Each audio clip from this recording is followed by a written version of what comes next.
दोस्तों, welcome back to Shiva एहसास। मेरा नाम है नेहा और मैं आप सबका तहे दिल से स्वागत करती हूँ शिवा एहसास में। आज की थोड़ी सेटिंग अलग है। मैं छत पे हूँ मेरी बहन के साथ और मैं वीडियो बना रही हूँ। मैं अक्सर ना जब भी कुछ पढ़ती हूँ, जब भी कुछ जानती हूँ, I try to relate it with my life. I try to relate it with जो मेरे एक्सपीरियंसेस होते हैं, जो मेरे लर्निंग्स होते हैं। जो लॉ ऑफ एजम्पशन फॉलो करते हैं ना, तो law of assumption basically famous हुआ ही है नेविल गॉडार्ड से, ठीक है। और नेविल गॉडार्ड की टीचिंग्स से जो वाकिफ़ है वो जानते हैं कि नेविल गॉडार्ड ना हमेशा बाइबल का रेफरेंस लेके वो हमें सब कुछ समझाने की कोशिश करते हैं। अब बाइबल वो हमेशा कहते हैं कि बाइबल का जो जो रेलेवेंस है वो कोई हिस्टोरिकल रेलेवेंस नहीं है। ये जो जॉन, मैथ्यू, जीसस, ये सब जो कैरेक्टर्स है, ये सिर्फ़ और सिर्फ हमारे सबकॉन्शियस और हमारे खुद के रिप्रेजेंटेटिव्स हैं। और इन सब कैरेक्टर्स का एग्जाम्पल लिया गया है बाइबल में, ताकि हम लोग और भी अच्छे से समझ पाए कि हमारा सबकॉन्शियस का क्या रोल है, हमारा क्या रोल है in our life in general.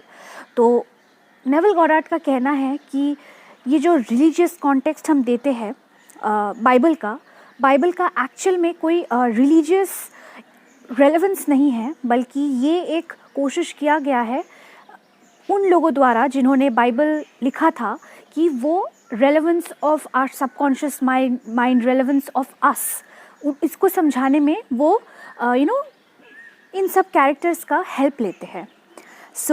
मैं बैठे बैठे सोच रही थी कि तो अगर बाइबल का ऐसा रेलेवेंस हो सकता है कि हम बाइबल के एग्जाम्पल्स, बाइबल की स्टोरीज़ को अपने सबकॉन्शियस के साथ लिंक कर सकते हैं, तो ऐसा भी तो हो सकता है ना कि हम जो भगवान को मानते हैं, हम जो गीता पढ़ते हैं, हम जो रामायण महाभारत पढ़ते हैं, इनका भी तो कोई रेलेवेंस नहीं है ना। हमें नहीं पता है कि ये जो कैरेक्टर्स है ये सच में थे या नहीं, बिकॉज़ ये सब एपिक्स है, ये सब टेल्स है, ये सब स्टोरीज़ है।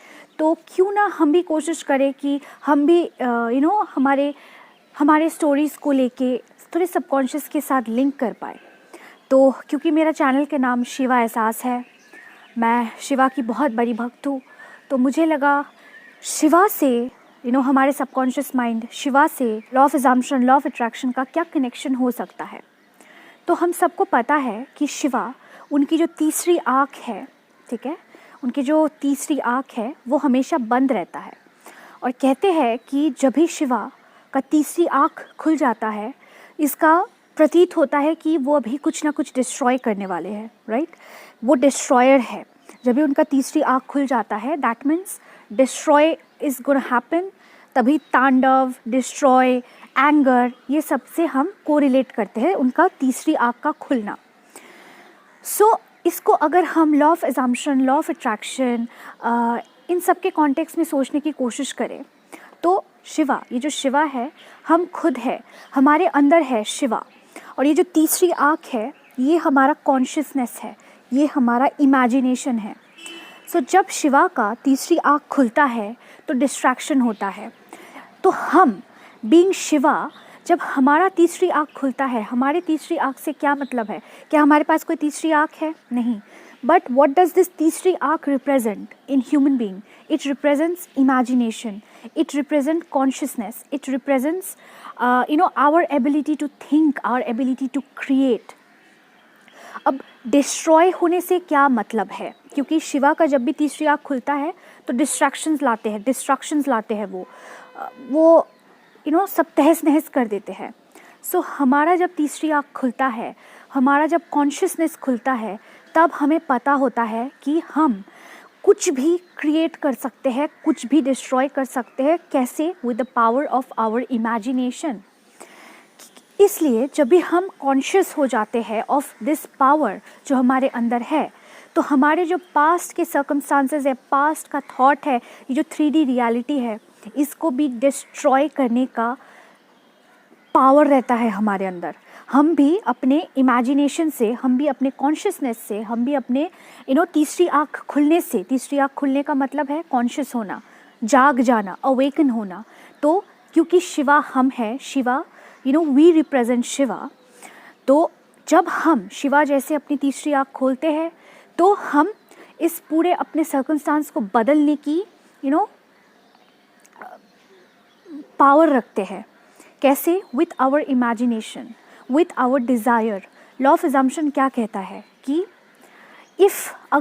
अगर हमें पता है कि हमें क्या चाहिए और हमारा डिज़ायर बहुत स्ट्रॉन्ग है, ठीक है, तो हमें इस 3D को इग्नोर करना चाहिए।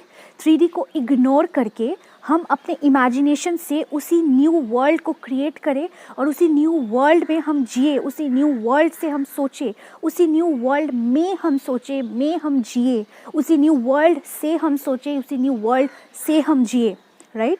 सो हम जब ऐसा कॉन्स्टेंटली परसिस्टेंटली करते रहते हैं, नेविल गॉडार्ड कहते हैं कि अ थॉट तो अभी तक रियलिटी में आपको दिख नहीं रहा है, अगर आप इनफ परसिस्टेंस दिखाते हैं तो it is going to harden into fact, ठीक है। सो अगर हम अपनी तीसरी आँख खोलते हैं, अपने कॉन्शियसनेस लेवल को खोलते हैं, अपने कॉन्शियसनेस से, अपने इमेजिनेशन से अपने वर्ल्ड को क्रिएट करते हैं, तो ऑटोमेटिकली दिस वर्ल्ड जो हमने अपने पास्ट के थॉट से क्रिएट किया है, ये जो 3D वर्ल्ड है, वो ऑटोमेटिकली डिस्ट्रॉय हो जाता है, वो ऑटोमेटिकली वैनिश हो जाता है और आपका न्यू वर्ल्ड सॉलिडिफाई हो जाता है। कैसे? With the power of your imagination, with the power of your inspired actions. Shiva के जो पावर्स है, we are part of Shiva. ऐसा कहा जाता है ना कि हिंदू धर्म में ऐसा माना जाता है कि हम आत्मा परमात्मा के अंश है। इसका क्या मतलब है? दैट शिवा और any other god for that matter, वो परमात्मा है और हम आत्मा है। We are part of them, हम उनके पार्ट है। तो हम अगर उनके पार्ट है तो मतलब उनके सारे पावर्स भी हमारे अंदर है। चलो फॉर एन एग्जाम्पल, एक कटोरी में पानी लेते हैं, ठीक है। अब उस एक कटोरी पानी में से एक चम्मच लेते हैं और एक चम्मच पानी उठाते हैं, उसको अलग करते हैं। तो कटोरी का पानी और चम्मच का पानी क्या दोनों अलग हो गया क्योंकि वो दोनों अलग यूटेंसिल्स में है? नो। क्यों? क्योंकि ये चम्मच का पानी और इस कटोरी के पानी में सिमिलैरिटीज़ क्यों है? क्योंकि ये चम्मच का पानी हमने इसी से उठाया है। सिमिलरली हम जो है वो हम उस हायर पावर, उस हायर सेल्फ के ही पार्ट है। We are the higher power, we are the higher self. हम उनके आइडेंटिकल नहीं हैं, हम उनके करीब नहीं हैं, हम वही है, ठीक है। नेविल गॉडार्ड कहते हैं कि अगर हम कहते हैं कि हम भगवान के बहुत करीब है, इसका मतलब क्या? करीब होना भी एक सेपरेटनेस को इंडिकेट करता है कि हम करीब है लेकिन हम भगवान नहीं हैं। बट हिंदू धर्म में या फिर कोई भी धर्म में ऐसा ज़रूर कहा गया है कि हम आत्मा परमात्मा के अंश है। So we are part of that higher power, higher self. तो शिवा और कोई भी अदर, भगवान फॉर दैट मैटर, जो हायर पावर है, जो हायर सेल्फ है, हम उन्हीं के पार्ट है। So we have all the characters, we have all the powers जो हमारे हायर सेल्फ, हमारे गॉड, हमारे भगवान, हमारे एंजल्स, उनके पास है। जैसे कि Shiva with his third I opening he can destroy everything, और डिस्ट्रक्शन के बाद क्या आता है? New beginning. सिमिलरली हम भी अपने इमेजिनेशन से, हम भी अपने पावर ऑफ कॉन्शियसनेस से, हम भी अपने पावर ऑफ थॉट से एक न्यू वर्ल्ड को क्रिएट कर सकते हैं। और अगर हम उसी वर्ल्ड में परसिस्टेंटली एनर्जी डालते रहते हैं तो वो तो इट इज़ इम्पेरेटिव कि वो is going to harden into fact because this is the law.